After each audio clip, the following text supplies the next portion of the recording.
Hello mga manay, mga manoy, miga o migo, welcome back or welcome to my channel. Ang ato akarong lutuon ang banana puto. So walay oven, dili problema kay ang banana puto, ang atong recipe gamit lang taog steamer. So aside of kanang mga overripe nato nga mga bananas, ayaw ilabay kay ato ang himuon og lamian nga banana puto. So, simple ra to ang ingredients, no? Natay flour, natay baking powder, baking soda, sugar, salt, nya katong mashed ripe bananas, nya banana flavoring, melted butter. So sa atong mixing bowl, ato ang ibutang ang ato ang flour, butangan nato sa baking powder o baking soda.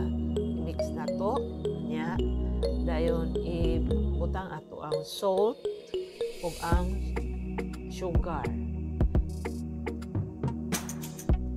Nya ato na po na siyang i-mix sa ato ang wire whisk aron ma-combine ang ato ang mga dry ingredients.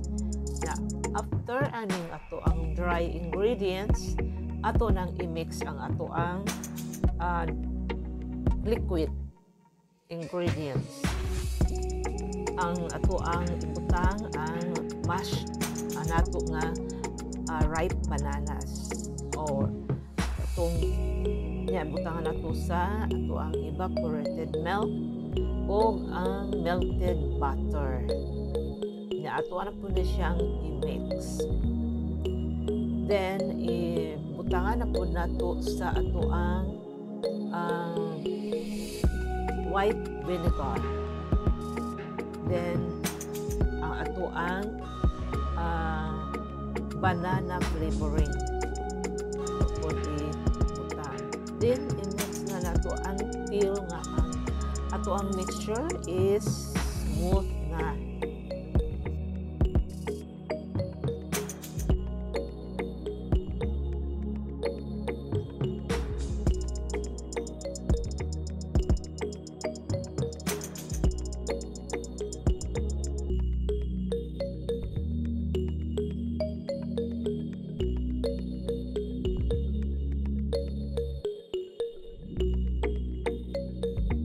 So, ma-ready na ato ang mixture, ato ang scoop o tagsa-tagsa adto sa ato ang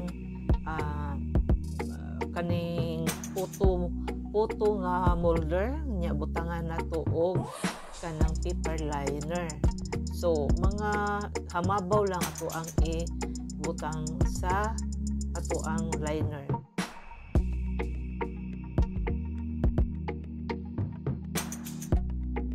Then, atuan ni siyang steam on medium flame approximately 15 minutes. Sa pag-steam po nato, ato ang i-cover og cloth nato ang ato ang lid kay aron wala tay droplets of moisture. So easy pero yum, delicious kayo ang ato ang recipe. Simple and easy. So thank you for watching. Like, share, and subscribe for more Manay Fish recipes made simple. Bye-bye!